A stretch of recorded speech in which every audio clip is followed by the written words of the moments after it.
Good morning, Acadiana, and welcome to another edition of Morning Coffee with Big Al and Special T. We're happy to be coming to you from Cypress Street Radio, AOC Community Media's streaming broadcast. Look for us every day of the week. Our 8 a.m. show will start your morning off right. That's right, in a good way. Not right as in radical right. We bring you good ideas, good pastime, and who knows what else. With a progressive flair. Our 7 p.m. stream is a great backdrop for some decaf and fun. So either way, get your coffee, get your tea, get something a little lighter or a little stronger, get whatever it is that you like as your beverage. Sit back and enjoy our show.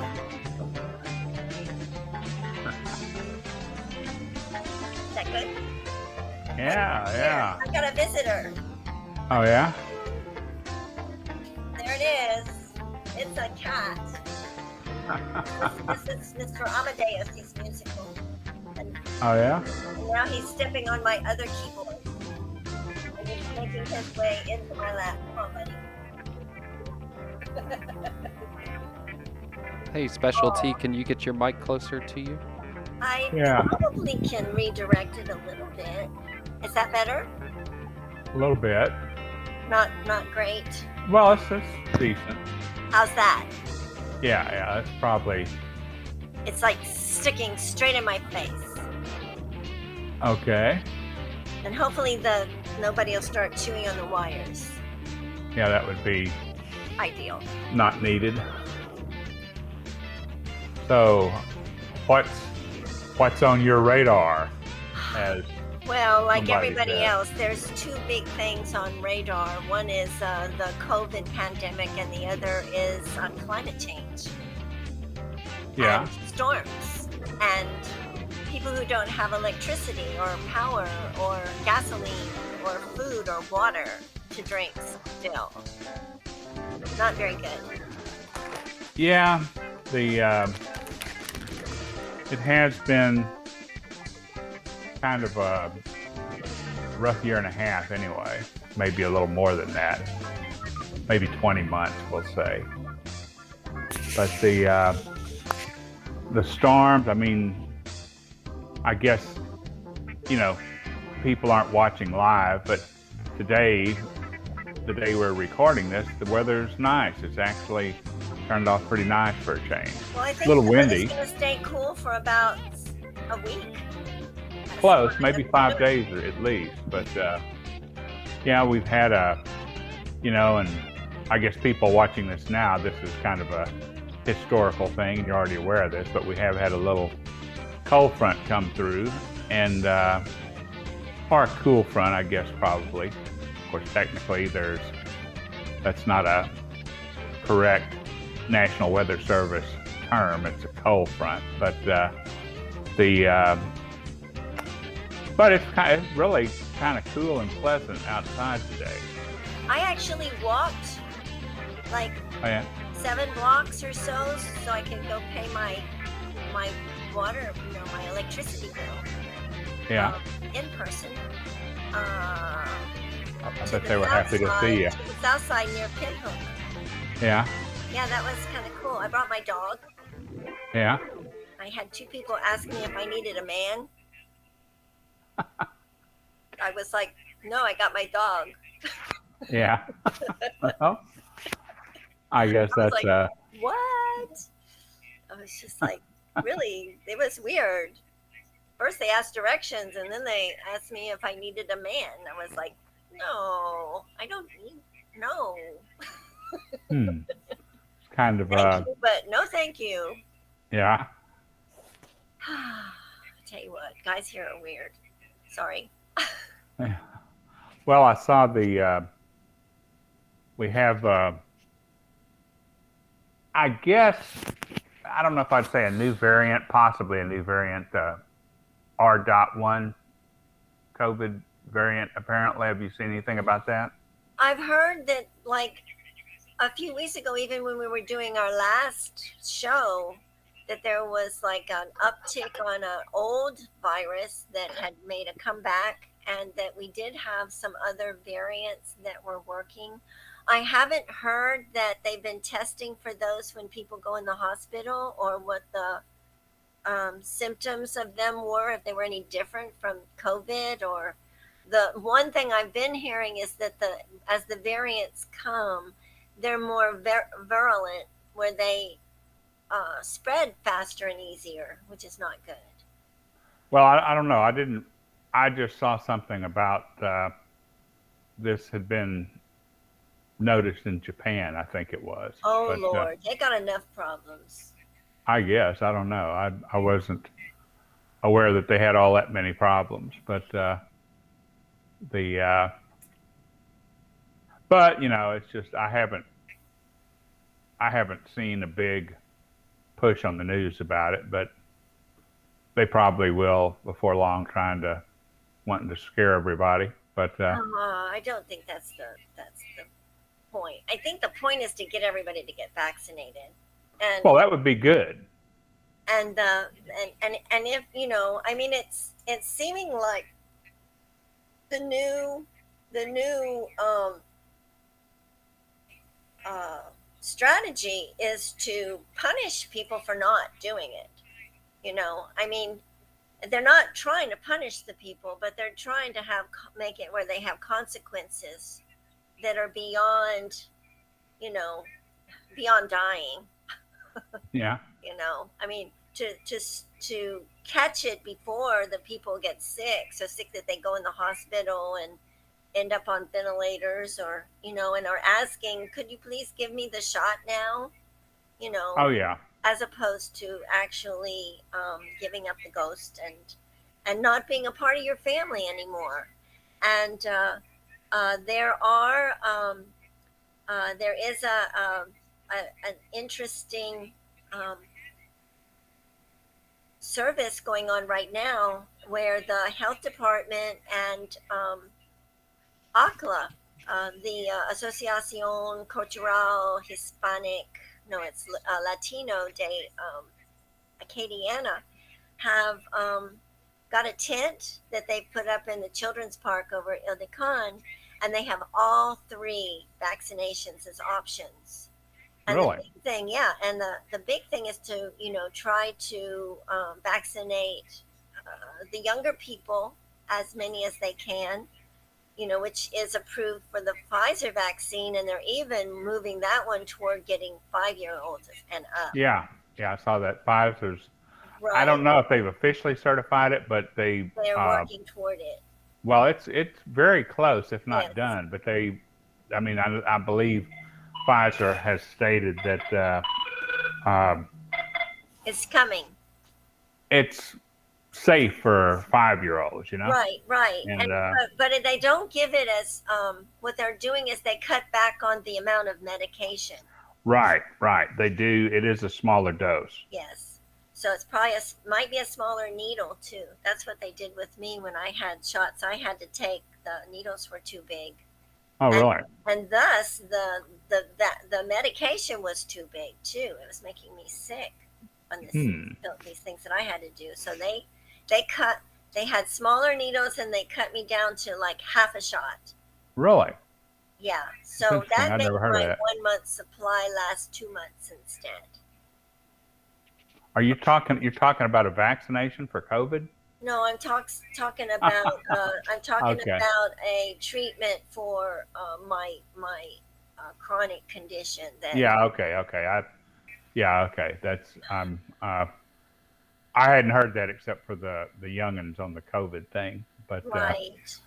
no, I mean I'm not trying to minimize the COVID situation by talking about the fear porn in the media, but I mean I've just seems like I've noticed more of that lately, and just with all kinds of things. Well, more fear seems to be coming from the folks who are trying to stop people from getting the vaccination. Now, what kind of harm they get from that, I don't know, but they're imposing more fear and manic response to this than Uncle Joe's doing with his, you better get this done or you're going to have to work harder, get more tests, And those tests are not fun. I mean, having that thing stick up your nose, I felt like one of them, they went so far they got some gray matter from my brain. Yeah. It was Well, like, oh my gosh, that hurt. yeah, if you look at the probabilities, all the probabilities, it's hard for me to see how somebody wouldn't want to get vaccinated because um, it just, oh, it reduces the likelihood of having a severe episode to pretty small. And there was a girl that did a video on all the different odds and probabilities and stuff like that, comparison against, if you did this, if you didn't do this, all that stuff. And put that on our Facebook. Do you have well, the URL for it? I might be able to find it. If I do, I'll put it on there. But it's one of those things I didn't save, and so it's good though. Yeah, that's interesting detail and data where people can look at it. She's a little bit. I say it's probably not G-rated video, but it's still pretty good. Only show it at night. Do what now? We'll only show it at night. Yeah, we could put a warning. Please only watch this show after 7 p.m. After 9 o'clock. Yeah. Yeah, for mature audiences only. Yeah, Adult Swim. Yeah. I've seen where there's something going on as far as the spoken word festival. I don't know exactly what all is happening, but I did see something cross on my email dings, that came up. So maybe they're the trying spoken word, huh? Yeah, that's the deal where people get up and read poetry and stuff. Recite their own creations sometimes, or read things that they think are interesting. So that is maybe something that they're trying to work on. Probably be a Zoom festival as opposed to anything that's live. I know that starting on the 15th of September, it is I think it's National Hispanic Heritage Month, from September the 15th until October the 15th. And then another big thing coming up on October the 24th, which it has been October the 24th for years and years and years, is World Polio Day, where they kind of give some awareness about polio and the fight against it. And we're going to try and do something. I don't know, it might be cool to have a raffle for a bicycle or something that has to do with mobility, since polio affects mobility. Where we give away a bicycle. I don't know. Well, it seems like there's only 2 countries now that still have any cases of polio. There are. It's Afghanistan and Pakistan. But that's what I was thinking, yeah. Those are the wild polio cases. Yeah. Do away with that. Then there's some sort of a breakthrough, kind of like the breakthrough we get with COVID, that then we can address that. But we got to get rid of the wild polio cases first. And it was down to 2, but with what's going on in Afghanistan right now and the conflict issue, I'm hopeful that maybe, if they get the Taliban, to take on the real essence of being a governing body for the good of the people, that they might be able to actually eradicate that part and move on to the second phase, which would be just complete eradication of that altogether, which would be wonderful. Yeah, it would be nice. It would be the second big disease that had been wiped off the face of the map. The first one was smallpox. Yeah, although the well, I'm not even going to say it, about all the test subjects for the original smallpox vaccinations back in 1796. Well, I may have to go ahead and say it. They've all died, so they say. Yeah. This was back in 1796, so I guess that's kind of understandable. The I don't know. We've got some. It's almost like Frankenstein. Some of the things that our doctors and all have done in the for the cause of research medicine. And now they do it on animals, and it's like it's okay to do it on animals because it's not people. But anyway, as long as you don't test makeup on them. Yeah, like on pigs. I don't know. It's unfortunate. Um, but that it's kind of odd. But like, if we could really cut down on meat, we could actually cut down on global warming too. Yeah, that's true too. Mm-hmm. And I know people who have regimented their diet so that instead of eating meat 3 meals a day, they cut it down to maybe 2 meals a week. Yeah. And that helps. It's kind of interesting that the farmers are not making any money on their cattle sales, but that the cost of meat has gone up from the producer standpoint. Interesting how that works, huh? I don't know. I think it works with a little bit of greed, but I don't know. Maybe there's an ulterior motive to try and stop people from eating meat. I don't know. I mean, well, in the grocery store, it isn't. I mean, it's like not to. It's you have certain groups that just want to extract some money out of whatever the process happens to be, regardless of whether or not they really contribute to it or not. And I think that's probably a lot of what's going on with that. But well, it's like gouging. I mean, there's actually consequences for doing that, in a crisis situation, and charging more if there's a shortage, that people can get in trouble for it. But I haven't seen anything where just for raising the prices beyond what they were, unless there's a collaborative effort to do it, like through collusion, right.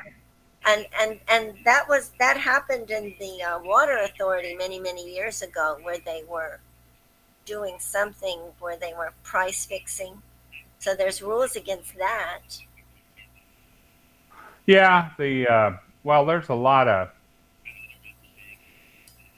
of things going on like that they try to keep under the table, and I guess I'm not sure. I'm trying to think of in the New Orleans area, and I'm not sure exactly, what the boundaries are, but and this has something to do with one of the main companies that supplies electricity over there. Yeah, it very well may be. And there's something like there's going to be a $5 surcharge or something like that for the next 10 or 15 years to help offset right all the losses. And it's like, this is to have a municipal power company. I mean, this is something that you probably heard of Dennis Kucinich, who is a guy that I like quite a bit. I believe he was a senator. Mm-hmm. And I guess he was, I'm not sure if he was a mayor or what he was at the time, but up in some little town in the Northeast, and this has been a long time ago, but they had a deal going where they had a municipal power company, probably not unlike what we have here. And you have, somebody's trying to move in on it, privatize it. It's like, Well, that happened in Houston. See, I used to work for Houston Lighting and Power Company, and yeah, the thing is that they knew they were the only game in town.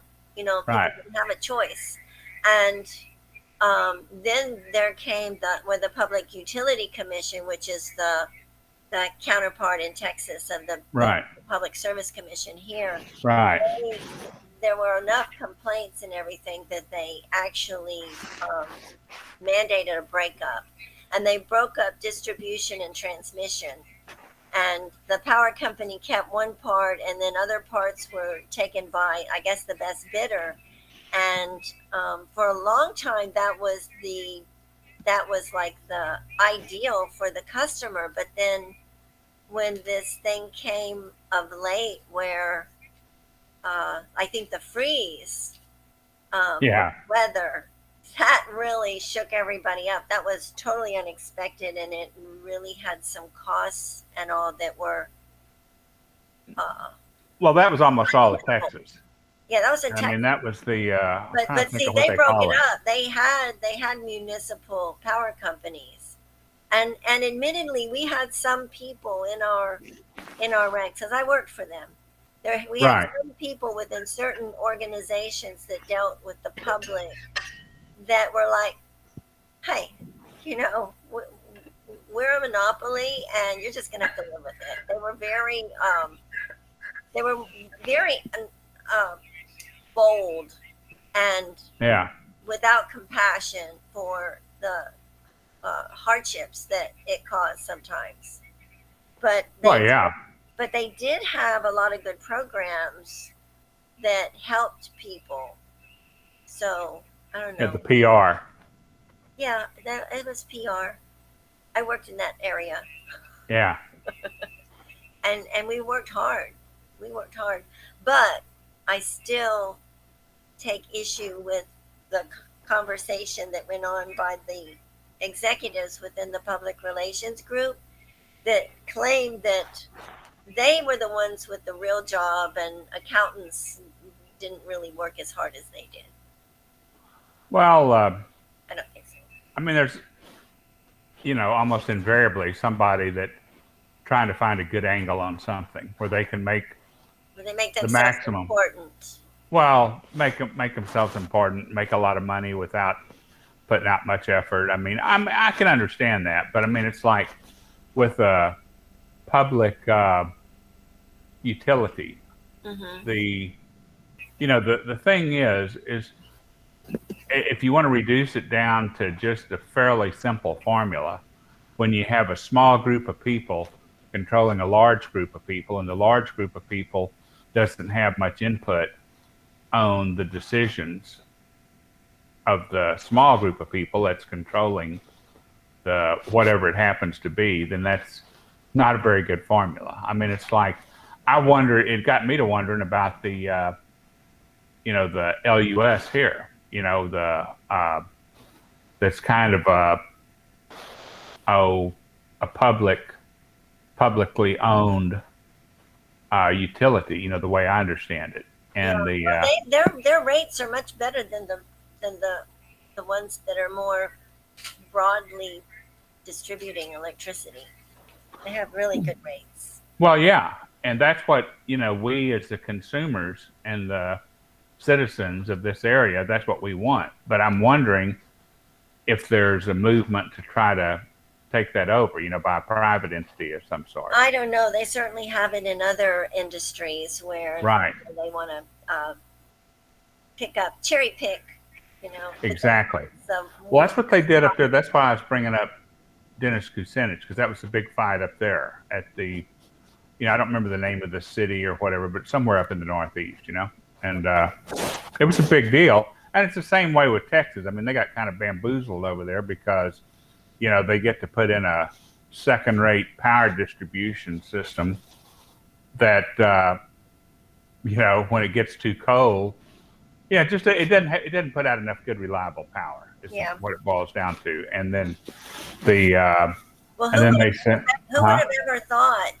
ever thought that they'd have a big freeze like that? I mean, it really was. Well, yeah, but I I used to live over there. I mean, you did too. I mean, it gets colder sometimes, you know? Yeah, but not for long. Well, but still, that's one of those things. It's like why they backup systems on the brake systems in cars and stuff like that, you know? It's like this is something you can't really afford to lose. And because they didn't have to comply with some of the federal regulations, they were able to do stuff that made it to where it made a less reliable system. Right. And except for, you know, I think the westernmost part of Texas, I had a friend that lives over there and he didn't lose his electricity. I mean, the trick was being able to be connected to the rest of the grid in the United States. And also on the eastern part of Texas and the northern part of Texas, they were still connected with the other, you know, with the national grid because they complied with the regulations to enable them to be able to do that. Yeah, and, I think we're going to take a little break coming up pretty soon, if I'm not Well, I think we will. I think I'm thinking maybe in about I'm going to say a minute and a half. Yeah, that's what I'm thinking. But it's the thing with we could go. There's a lot of topics we could spin into from this. You know, I guess privatization versus public and profit versus nonprofit and all that stuff. I mean, we may have to do that after the break, but it's something to, I think, worthy of discussion. Yes.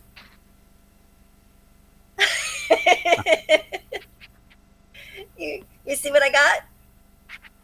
No, I don't. I don't think. Oh wait, I think I see some ears basically, but not.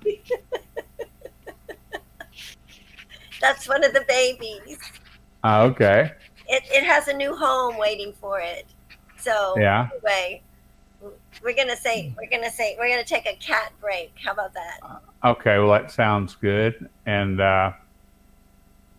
I would imagine we'll have something interesting for people to look at during the interim or the intermission, and we'll be back with everybody before too long. Yes, absolutely.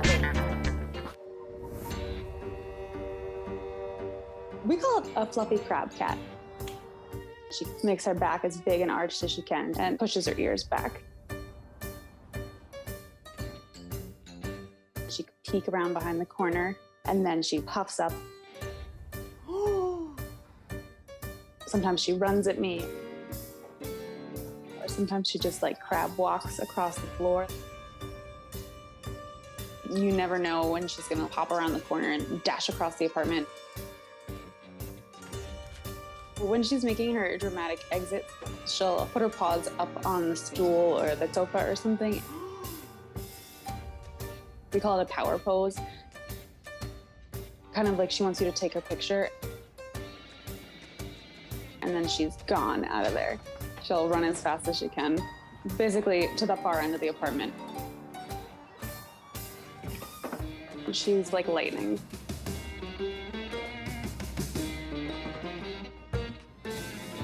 She'll get this wild look in her eye, just sitting on the ground. And I know she's about to ninja kick off the wall.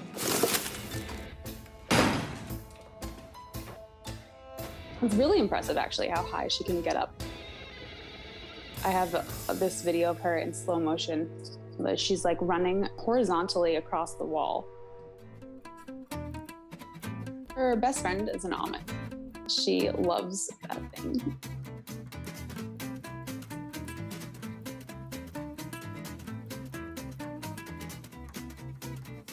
She can scoop it up in her paws and hold it as if her paw was like a hand. Look at it. She has a really short attention span for most toys, so I gave her an almond to play with, and she never got bored of it. She just continuously loved that almond. Ready? It's like the perfect size for playing fetch. Since it's like small and smooth, it slides on the floor really fast. Good girl. Good girl. She's had hundreds, thousands, I don't even know how many. She'll stuff them places I never see them again.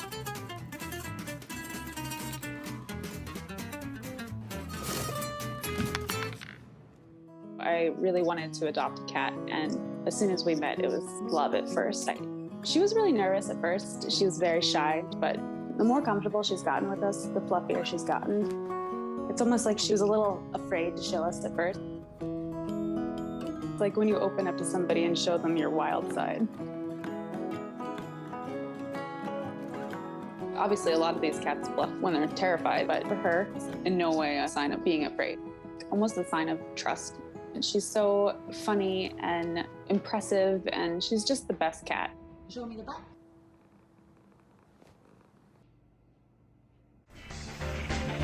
Okay. Well, we're back. We're back. We're back. We hope you enjoyed your entertainment. We figure it's kind of dry, so we give you something funny to look at. You know, there's this new card on American Greeting, and it starts out with these cats, two cats. They're like snickering with each other. They're laughing, and off to the side you see this guy with a hat and sunglasses and a big funny nose. And then they pull back their snickering, and you can tell that they did this. They put the hat and the sunglasses on the tail of a dog, and the dog's like sleeping. He's like looking over like, what are they laughing at? And it's because his back end looks like a funny man. Ah. Well, that's It's kind of a new twist on that. Yeah. So anyway, during our break, we were talking a little bit about the fact that we have some elections coming up. Yes. And what's the date? October? That was the original date. I think it's, November 13th. Yeah, I had heard that just recently it's been pushed back because of COVID and everything. Well, I mean, I think mainly the storm, storms, which have, affected a lot of stuff. And there's a lot of talk, too, about, improvement of the voting process locally and the machines that they're probably going to get. And I've got somebody who's talked about rank voting, and that would save a lot. Ranked choice. Ranked choice, which might be something to look at also. It would certainly help with the polarization, I think, besides saving a lot of money and helping us to buy the new voting machines. Get the best. Yeah, I forgot. I haven't heard the latest on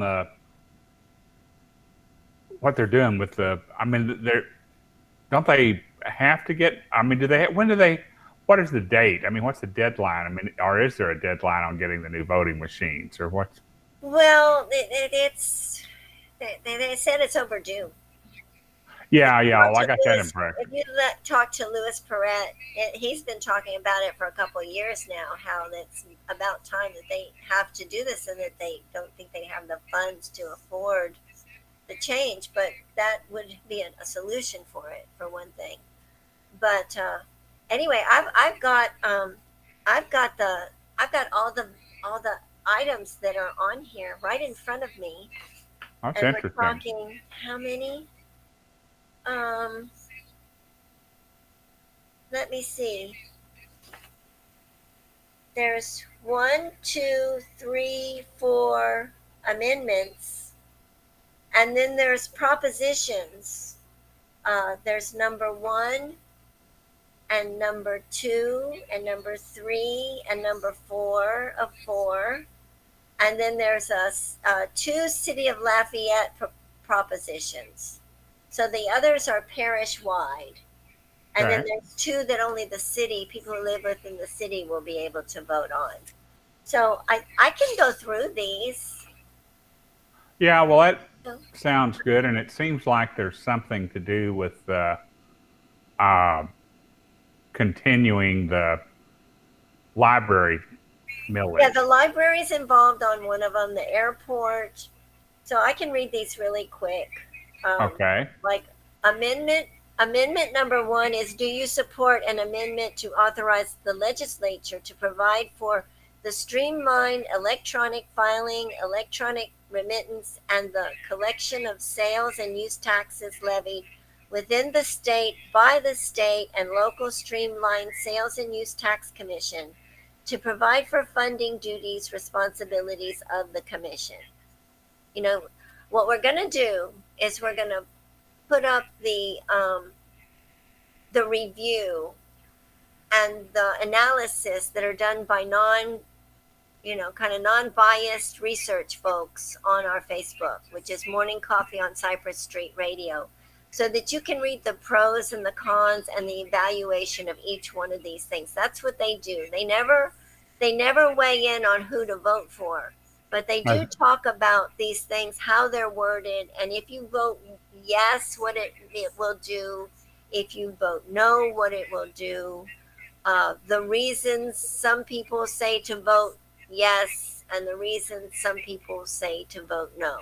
Is this a League of Women Voters analysis? It's like the League of Women Voters. It's called PARS, P-A-R-S, and we're going to get a link to that. And if there's another one, we'll provide that also, so you can have an in-depth review of what's up for voting. These are constitutional no amendments. There's 4 of them that they have up, and they're always worded in a way you're like, what? At least they definitely overcomplicate some of the stuff. You know, and they used to have this thing where the attorneys had this deal that they were going to try and make things more simple. Yeah, it was supposed to be. I mean, I remember something about putting things in plain English where you don't have to read it 5 times to figure out. I mean, I read it once and I'm like, what the heck? Yeah. Okay, proposed constitutional amendment number 2.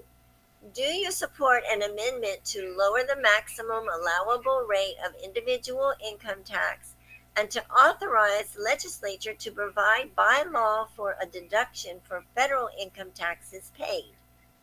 Okay. We already have that, don't we? Yeah, we got something like that. So what is this? I don't know. Maybe they want to undo it.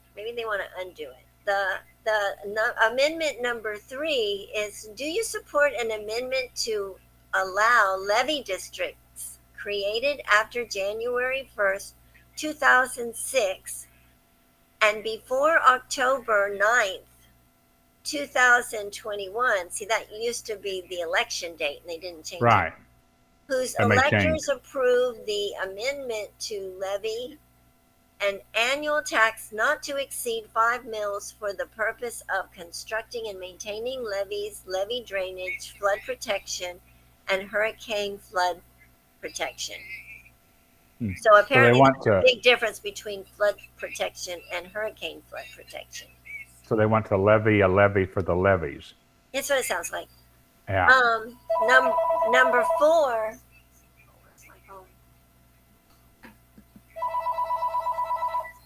Okay, I hung up.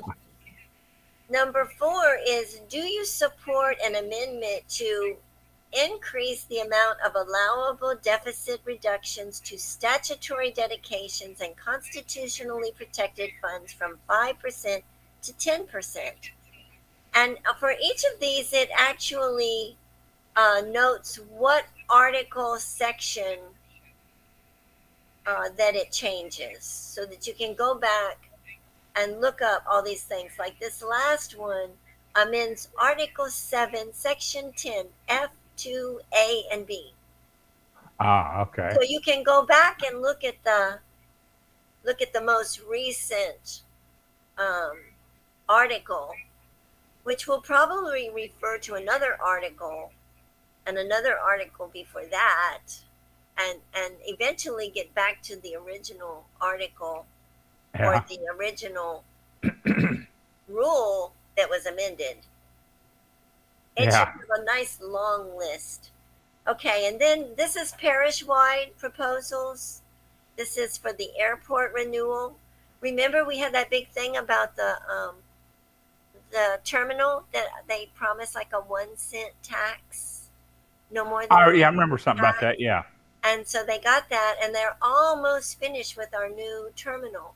So anyway, this is, shall the parish of Lafayette, state of Louisiana, continue to levy and collect a special tax of 1 71/100 mills on all property subject to taxation in the parish for a period of 10 years. For 10 years beginning. Okay, I lost my spot. Beginning with the year 2023 and ending with the year 2032, an estimated $3,765,500 reasonably expected at this time to be collected from the levy of the tax for the entire year, for the purpose of improving, maintaining, and operating the Lafayette Regional Airport.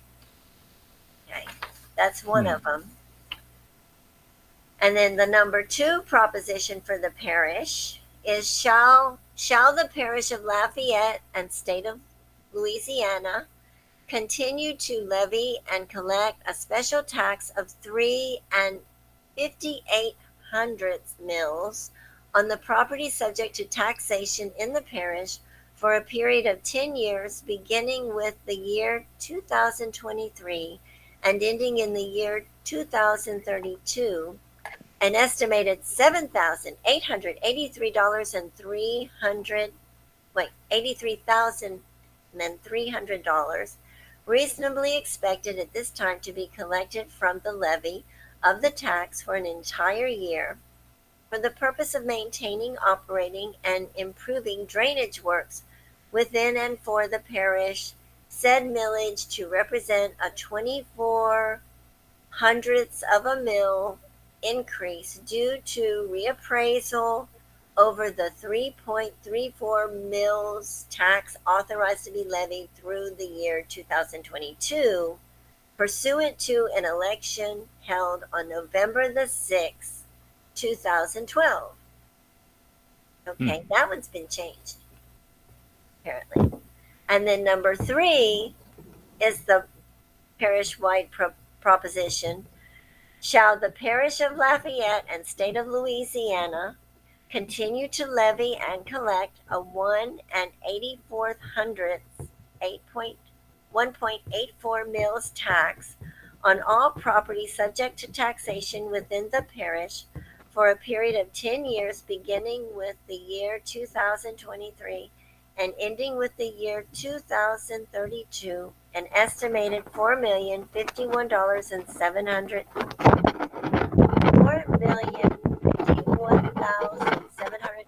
reasonably expected at this time to be collected from the levy of the tax for the entire year.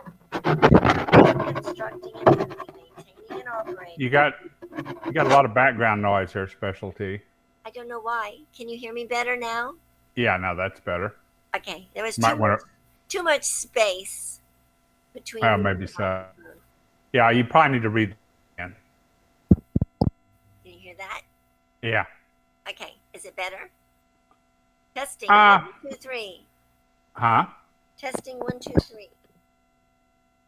I wonder if I'm pulling on my. Let me make sure my thing's plugged in good. Is that better?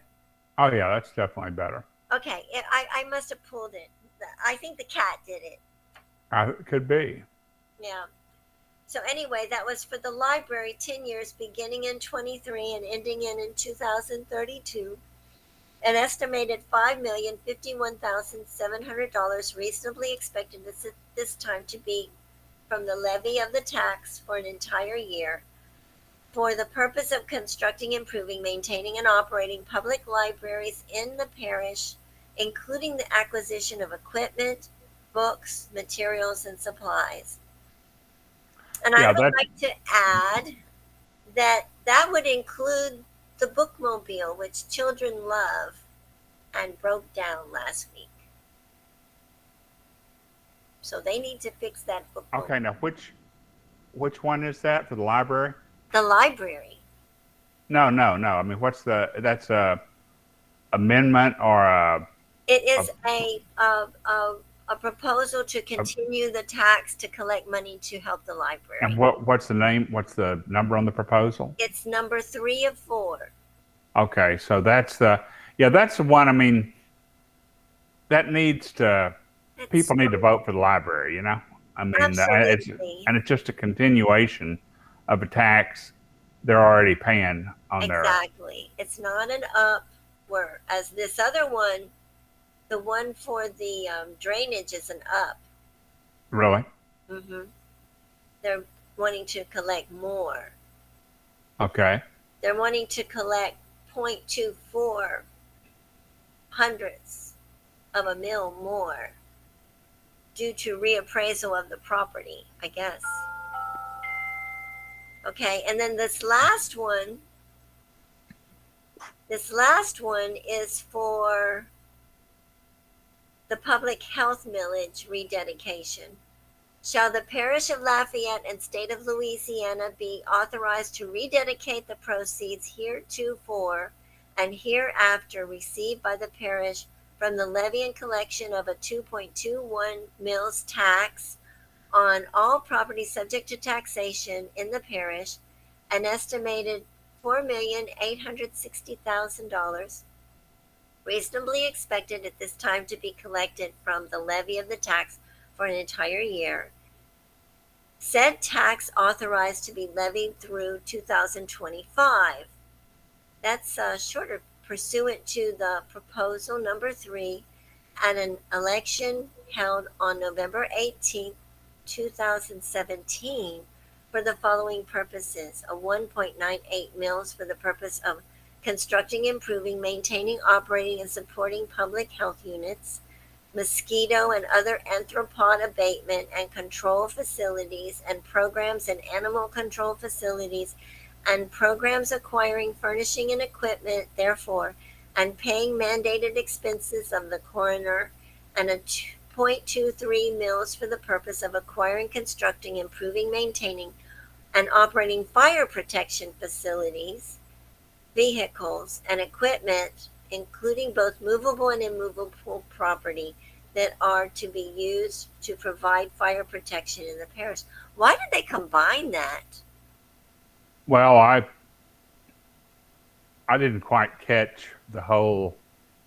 It's got two parts. One that includes things like public health units, mosquitoes and arthropod abatement, animal control, and the coroner all together.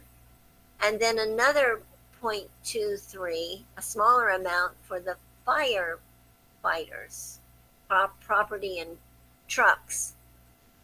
Seems like that should be divided. I don't know. I mean, maybe they're wanting to make sure that one of them flies, so they attach it with the fire department, and they figure maybe people want to have fire protection. Well, the thing is that if the fire is not, if the firefighters are underfunded and don't have the equipment that's needed for the types of buildings and all that we have, then we end up getting our property insurance rates bumped up. Yeah. I think, and I could be wrong, but I believe this would be to create essentially parish fire protection, which currently the unincorporated areas do not have, and they rely on the cities around them. They should do have a small percentage of this to that, but. So, our magical spirit has told us that this may have something to do with fire protection in the parish. For the unconsolidated area. Right. Well, Right. I know that they get help from all the cities around there, and it really all ought to be under the parish, I think. Well, I wonder, I mean, you have your volunteer fire departments. I mean, I wonder if that's tied in there somewhere. I mean, that's kind of worth looking into. Yeah. Okay. And then for the city of Lafayette, and I wonder if all the other little cities have this too, they have one dedicated to police and one dedicated to fire. Now, I wish I could vote on somebody else's police thing, but anyway, we got a nice new police chief in Lafayette. I got to. Okay. He's really impressive. Really? Am I not supposed to talk about that on this show? I have to. Well, no, that I don't know. Well, I don't know. I bet the magic spirit knows. If you keep holding your paper up in front of your face, then you can talk about it anonymously. I talk anonymous. Nobody knows who I am, so I'm not saying anything. well, Okay.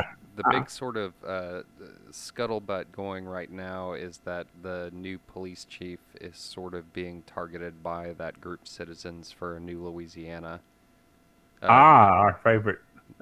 The audience can hear me too, by the way. If Oh, I'm okay. talking Well, to that's- y'all, they can hear me in this one. So Okay, well that's cool. I guess our magic spirit We have a has really made his good. presence known. We got to invite. His name is Glover, the new police chief. He's very tall, and he's very, very qualified. Very qualified. I was really impressed. Anyway, shall the city of Lafayette, state of Louisiana, continue to levy and collect a special tax of 3 mills on all property subject to taxation in the city for a period of 10 years, beginning with the year 2023 and ending with the year 2032, for an estimated $4,627,000 reasonably expected at this time. And we're going to make this because there's only one more. So we're fine that the magical clock's coming up. Reasonably expected at this time to be collected from levy of tax for an entire year for the purpose of paying and cost of providing police salaries and salary-related benefits to the city. So there's that one. And then the city of Lafayette's number 2 of 2. Shall the city of Lafayette, state of Louisiana, continue to levy and collect a special tax of 2 mills on all property subject to taxation in the city for a period of 10 years, beginning with the year 2023 and ending with year 2032, an estimated $3,085,000 reasonably expected at this time to be collected from the levy of a tax for an entire year for the purpose of paying costs of providing fire salaries and fire-related benefits to the city. And that's it. That's all of the things we're voting for. So we're going to add, that's it. We're going to add the evaluations on our Facebook page, and we will probably refer to them. And we'll probably have another show before our election. We can talk about it more. I know y'all want me to read this again. Well, it's, people need to vote. They do need to vote. We have block captains that go around and remind people to vote. They're supposed to be block captains for the rest of their lives or the rest of their residency.